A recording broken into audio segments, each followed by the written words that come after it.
வணக்கம் உறவுகளே, இன்றைக்கு என்னுடைய யூடியூப் காணொளியில் நீங்கள் காண இருக்கும் வீடியோ கிறிஸ்மஸ் ஸ்பெஷல் கேக் தான் செய்திருக்கிறேன். Dates cake. வாங்கோ இந்த கிறிஸ்மஸ் ஸ்பெஷல் கேக் நான் எப்படி செய்தேனான்னு சொல்லி வீடியோக்குள்ளே போய் பார்க்கலாம். வீடியோக்குள்ளே போகிறதுக்கு முன்னால் ஃபஸ்ட்டாக இந்த வீடியோ பார்க்குறீங்களா? அப்போ மறந்துடாமல் சப்ஸ்கிரைப் பண்ணிவிட்டு பக்கத்தில் இருக்கிற பெல் பட்டனையும் கிளிக் பண்ணிவிட்டு பாருங்கள். அப்போ தான் நான் போடுற வீடியோக்கள் எல்லாம் உங்களுக்கு உடனே நோட்டிஃபிகேஷனாக வந்து சேரும். இப்போ வாங்க வீடியோக்குள்ளே போகலாம். இந்த கிறிஸ்மஸ் நியூ இயர் முன்னிட்டு நான் பலகாரங்கள் செய்து வீடியோ போட்டிருக்கிறேன். என்னுடைய சேனலை விசிட் பண்ணி பார்த்தீங்களா நிறைய வீடியோக்கள், பலகார வீடியோக்கள் இருக்கும், அதையும் பாருங்கள். இன்றைக்கு நான் உங்களுக்கு டேட்ஸ் கேக் தான் செய்ய போகிறேன். பேரிச்சம்பழ கேக்கு செய்ய போகிறேன். அதுக்கு முதல்ல பேரிச்சம்பழத்தை நான் சின்னதாக கட் பண்ணி தேயிலை சாயம் விட்டு நேற்று இரவு நான் இந்த பேரிச்சம்பழத்தை ஊற வச்சிருந்தேன். நான் பாருங்க, நேற்று இரவே தேயிலை சாயம் விட்டு நான் பேரிச்சம்பழத்தை சின்ன கட் பண்ணி 1/2 கிலோ பேரிச்சம்பழத்தை தேயிலை சாயம் விட்டு ஊற வச்சு எடுத்திருக்கிறேன். இதில் 250 கிராம் கோதுமை மாவு எடுத்திருக்கிறேன். இதில் 250 கிராம் ரவை எடுத்திருக்கிறேன். மற்ற டின் பால், இது பசுப்பால் எடுத்திருக்கிறேன். பால், சீனி 1/2 கிலோ,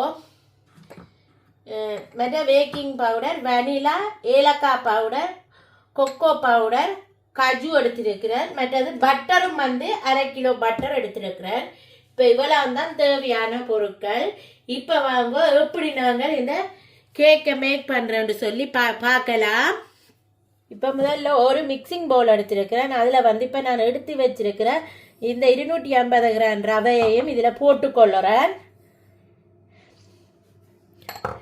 போட்டுட்டு இப்போ நாங்கள் எடுத்து வச்சிருக்கிறேன் இந்த பாலையும் இதில் விடுவோம். இந்த ரவை மூழ்கிற அளவுக்கு நாங்கள் பாலை விட்டு கொள்ளுவோம். விட்டுட்டு நல்லா மிக்ஸ் பண்ணி கொடுங்க. இந்த ரவை இந்த பாலில் நல்லா ஊறட்டுக்கும். கேக் அடிக்கிறதுக்கு முதல் இந்த ரவையை பாலில் நாங்கள் ஊற வைக்க வேணும். இப்போ இந்த ரவை இப்படியே ஊறிக்கொண்டு இருக்கட்டுக்கும். இதை செப்பரேட்டாக ஒரு இடத்துல வச்சு கொள்ளுவோம். இப்போ நான் எடுத்து வச்சிருக்கிற 1/2 கிலோ மாஜரினும் 1/2 கிலோ சீனியையும் முதல்ல போட்டிருக்கிறேன் ஒரு மிக்சிங் பவுலில். இதை இப்போ நாங்கள் நல்லா வீட் பண்ணி எடுத்துக்கொள்ளுவோம். சீனி நல்லா கரையும்பறி அடிக்க வேணும். இதில் நான் எக் பாவிக்கையில் எக்குக்கு பதிலாக தான் டின் பால் போட போகிறேன். இப்போ முதல்ல மாஜரினையும் சீனியையும் நல்லா மிக்ஸ் பண்ணுவோம்.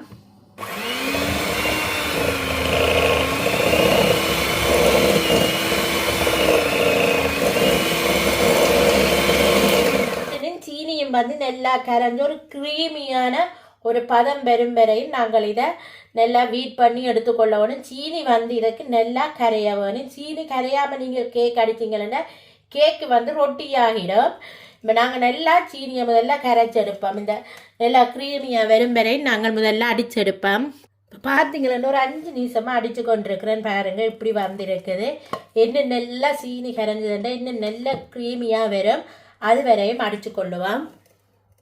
இப்போ நாங்கள் இதில் எடுத்து வச்சுக்கிற டின்பாலை கொஞ்சம் கொஞ்சமாக இதுக்குள்ள விட்டு அடித்து கொள்ளுவோம்.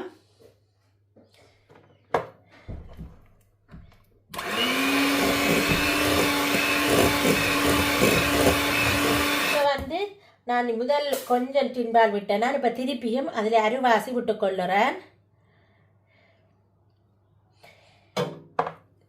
விட்டுட்டு இதையும் திருப்பி நீங்கள் நல்லா அடிக்குங்க.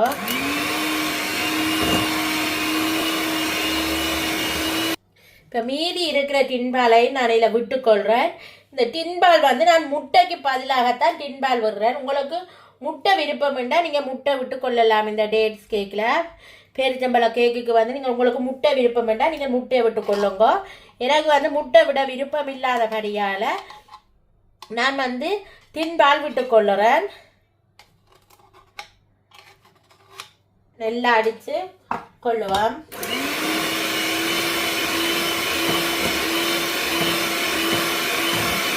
இப்போ நான் 1/2 கிலோ கேக்குக்கு தான் நான் ஒரு டின்பால் விட்டு இருக்கிறேன்.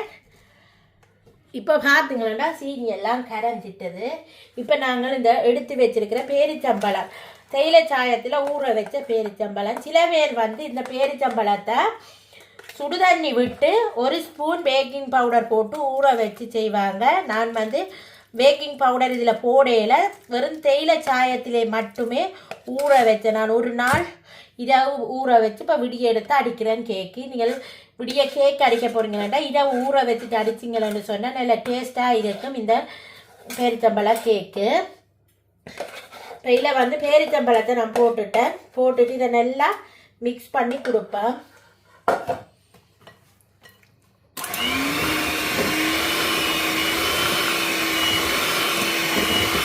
இப்போ பேரிச்சம்பழத்தை போட்டு அடித்தாச்சு. இப்போ நாங்கள் இதில் ஊற வச்சிருக்கிற இந்த ரவையையும் இதில் போட்டுக்கொள்ளுவோம். பாலில் வந்து நல்லா ஊறி இருக்கு பாருங்க. இது நீங்கள் வறுத்த ரவையாக இருந்தானே வறுக்காத ரவையாக இருந்தானே எந்த ரவையும் இதில் பாவிச்சு கொள்ளலாம். இப்போ இதையும் போட்டு நல்லா மிக்ஸ் பண்ணுவோம்.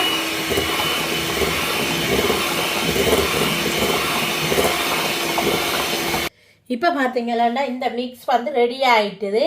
இனி இதுக்குள்ளே போடுற கோதுமை மாவு எப்படி நாங்கள் முதல்ல மிக்ஸ் பண்ணி எடுக்கணும்னு சொல்லி பார்க்கலாம். இது இப்படியே செப்பரேட்டாக ஒரு இடத்துல இருக்கட்டும். இப்போ இதில் எடுத்து வச்சிருக்கிற மாவை நான் ஒரு அரிதட்டில் போட்டுக்கொள்ளுறேன். போட்டுட்டு இதில் வந்து நான் வந்து 3 டேபிள் ஸ்பூன் கொக்கோ பவுடர் எடுத்துருக்கேன். அதையும் இதில் போட்டுக்கொள்ளுறேன். பேக்கிங் பவுடர் வந்து நான் இதால் 1 டேபிள் ஸ்பூன் பேக்கிங் பவுடர் போட்டுக்கொள்ளுறேன். போட்டுட்டு இதை நல்லா மிக்ஸ் பண்ணி அரைச்சி எடுத்துக்கொள்ளுங்க. கட்டியல் ஒன்றும் இல்லாமல் நல்லா வடிவாக அரைச்சி எடுத்துக்கொள்ளுங்க. அப்போ தான் இந்த மாவோட வந்து பேக்கிங் பவுடரும் கொக்கோ பவுடரும் நல்லா சேர்ந்து வரும். அதுக்காகத்தான் இப்படி அரைச்சி எடுத்துக்கொள்கிறது. நாங்கள் அரைச்சி எடுத்துட்டு பார்க்கலாம். இப்போ பார்த்தீங்களா நான் மாவு வந்து கொக்கோ பவுடரும் பேக்கிங் பவுடரும் போட்டு மாவை அரைச்சி எடுத்துட்டேன் பாருங்க கோதுமை மாவை. இப்போ இதை வந்து நாங்கள் கேக் மிக்ஸில் போட்டு மிக்ஸ் பண்ணுவோம்.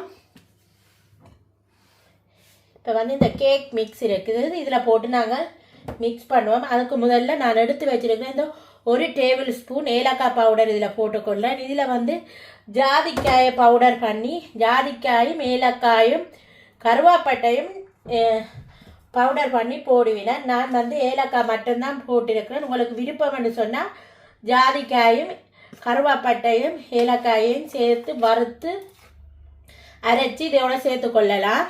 இப்போ இதில் வந்து நான் கொஞ்சம் கொஞ்சமாக இந்த மாவை போட்டுக்கொள்ளுறேன். போட்டுட்டு இதால் நல்ல வடிவாக மிக்ஸ் பண்ணி எடுங்க. இதில் வந்து எனி பேர் வந்து நீங்கள் கேக் அடிக்கிற மிஷின் வந்து இதில் போட்டால் செய்யக்கூடாது. இப்படித்தான் செய்ய வேணும். இப்போ நாங்கள் மிக்ஸ் பண்ணிவிட்டு பார்க்கலாம்.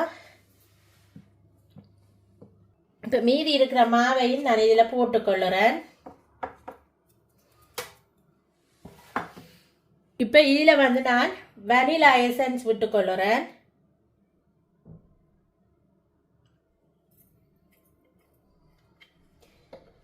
இதில் இப்போ எடுத்து வச்சிருக்கிற இந்த கடுவையும் நான் சேர்த்து போட்டுக்கொள்கிறேன். இப்போ போட்டுட்டு எல்லாத்தையும் போட்டுட்டு நல்ல வடிவாக ஒரு 5லேருந்து 10 நிமிஷம் நல்ல வடிவாக மிக்ஸ் பண்ணி கொடுங்க. ஃபுல்லாக நாங்கள் வடிவாக மிக்ஸ் பண்ணிவிட்டு பார்க்கலாம் எப்படி வருதுன்னு. இந்த கேக் பட்டர் பார்த்தீங்கன்னு சொன்னால் கேக் பட்டர் வந்து ரெடி ஆகிட்டது பாருங்கள். கேக் வந்து ரெடி ஆகிருக்குது பாருங்கள். இப்போ நாங்கள் இதை கேக் ட்ரேயில் ஊற்ற வேணும். ஊற்றும் போது பார்க்கலாம். நான் கேக் ட்ரே வந்து ரெடி பண்ணியிருக்கேன். அதில் வந்து 2 ஆயில் பேப்பர் போட்டிருக்கேன். அதுக்குள்ள வந்து இந்த கேக் மிக்ஸ் எடுத்து இதில் போட்டுக்கொள்ளுறேன். நான் வந்து 2 பகுதியாக வேக் பண்ணி எடுக்க போகிறேன். அதில் முதல்ல ஒரு ரேயில் நான் ஊற்றிக்கொள்ளுறேன்.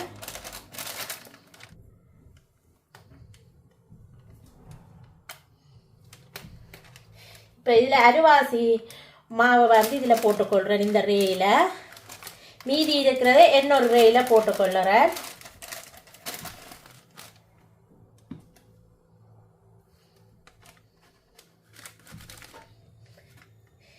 இப்போ இதில் வந்து போட்டு கொண்டுட்டேன். இதுக்கு மேலே நீங்கள் ஃபுல்லாக போட்டிங்கன்னா கேக்கு வந்து பொங்கி வெளியில் ஊற்றிடும். அதால் நான் வந்து இப்படி போட்டிருக்கிறேன். இவ்வளவும் காணும். இப்போ வந்து இதை நல்லா சமப்படுத்தி எடுத்துக்கொள்ளுங்க. நான் இப்போ வந்து மேலால் காய்ச்சி போட்டு விட போகிறேன். நீங்கள் விருப்பமண்டா போட்டுக்கொள்ளலாம். இப்போ நான் இதை அவலில் வந்து வச்சுட்டு உங்களை வேக் பண்ணதுக்கு பிறகு காட்டுறேன்.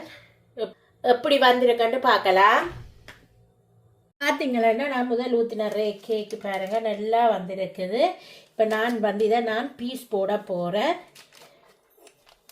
உங்களுக்கு எந்த சைஸுக்கு பீஸ் வேணுமோ அந்தளவு போட்டுக்கொள்ளுங்க. இது